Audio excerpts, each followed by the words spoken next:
So ayan, magandang araw mga sir.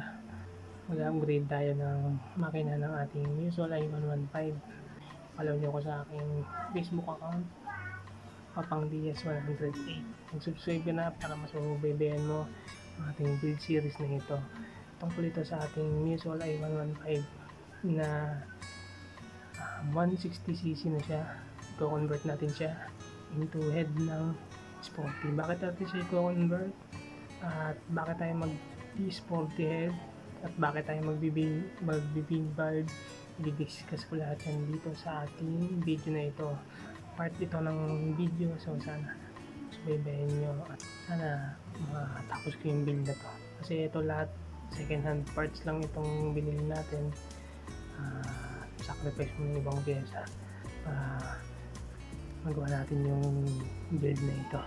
So bakit natin pinalitan, bakit natin ginanto, so explain ko lahat at kung ano yung mga papalitan pag kinonvert mo yung FI na MSI 115 na head at block pag kinonvert mo ng SS40. So nagpapasalamat ako sa mga tropang nagturo sa atin kung paano gawin to, and yan tayo naman gagawa nito, so good luck sa atin. Yan, simulan natin ito.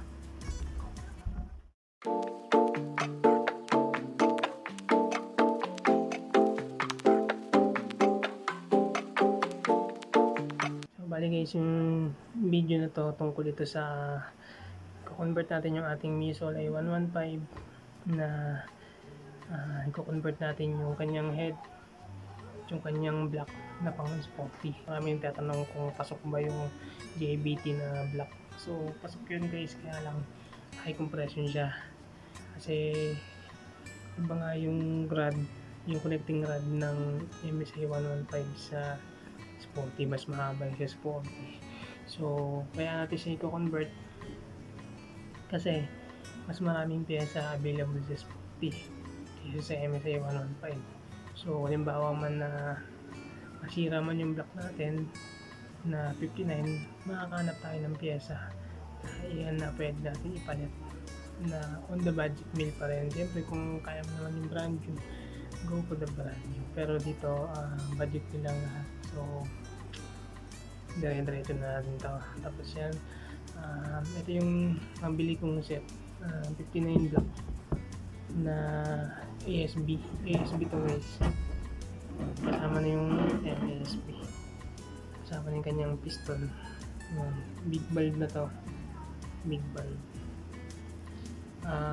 Umusok lang siya, kailangan palitan yung piston ring, so papalitan na natin to. Pero itong block naman niya okay pa naman, yan, yung mga hairline pero goods pa naman. Yan, kakapain nyo guys pag medyo may ukab na, hindi na pwede, pero ito goods pa.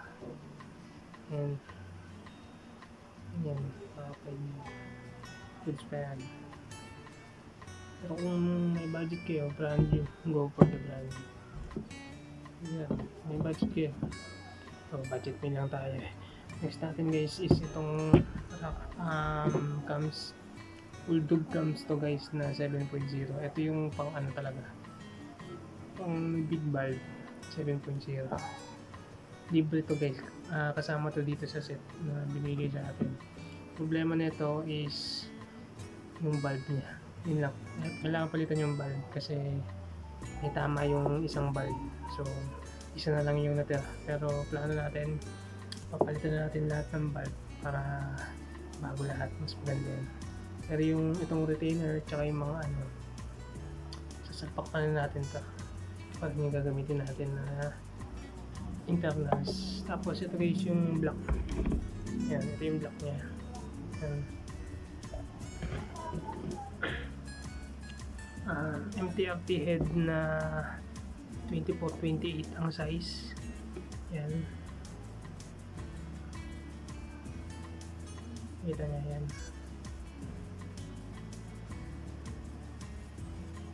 Ang sporty yan guys, sasalpak natin sa ating MSI.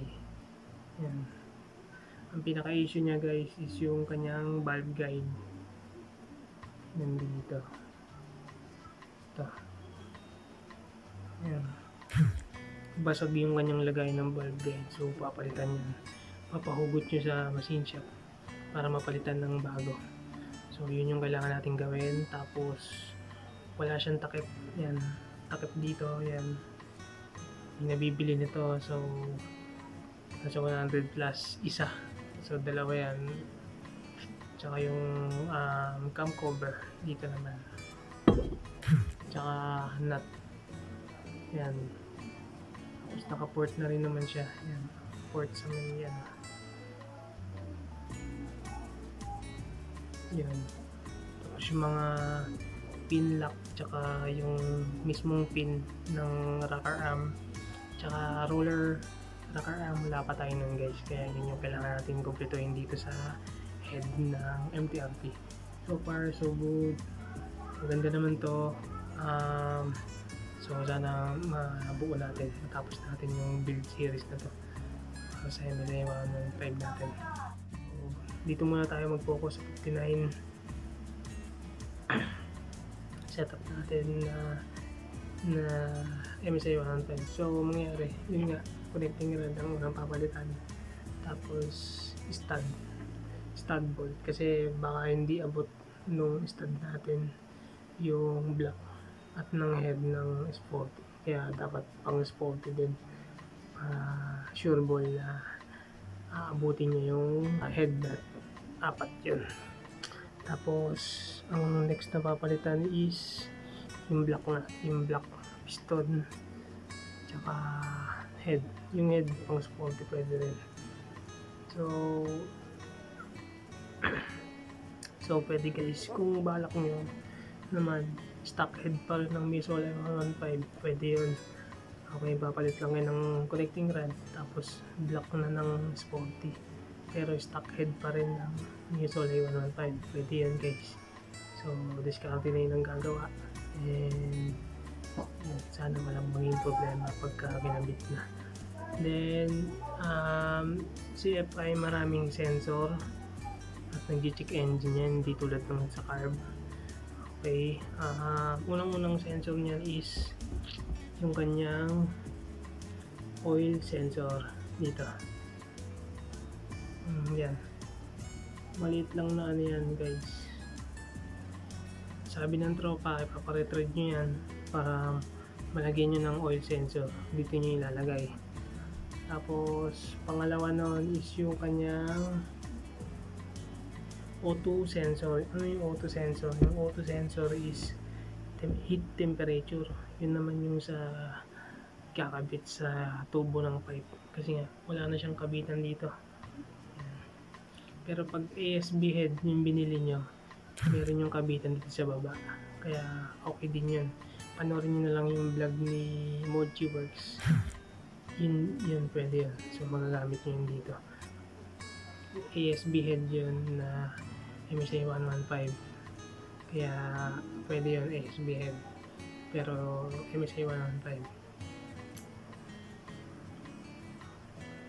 Yan, excited ako dito guys, pero marami pang papalitan to. Yan, MTRP. So abangan nyo yung ating dito build series na to. Tapos ang gagamitin nating pipe dito is dual tip, pero i-convert natin siya na pang 59 para pasok sa karga natin. So pakita ko sa inyo yun.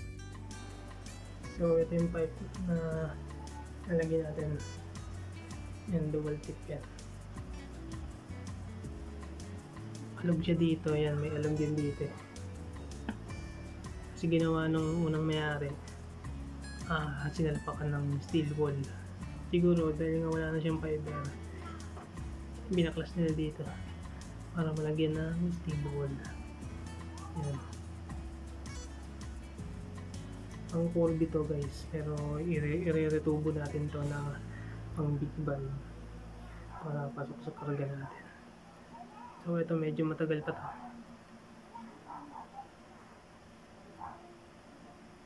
Guys, supportahan niyo yung aking clothing line. Doon ako yung gumagawa ng design din.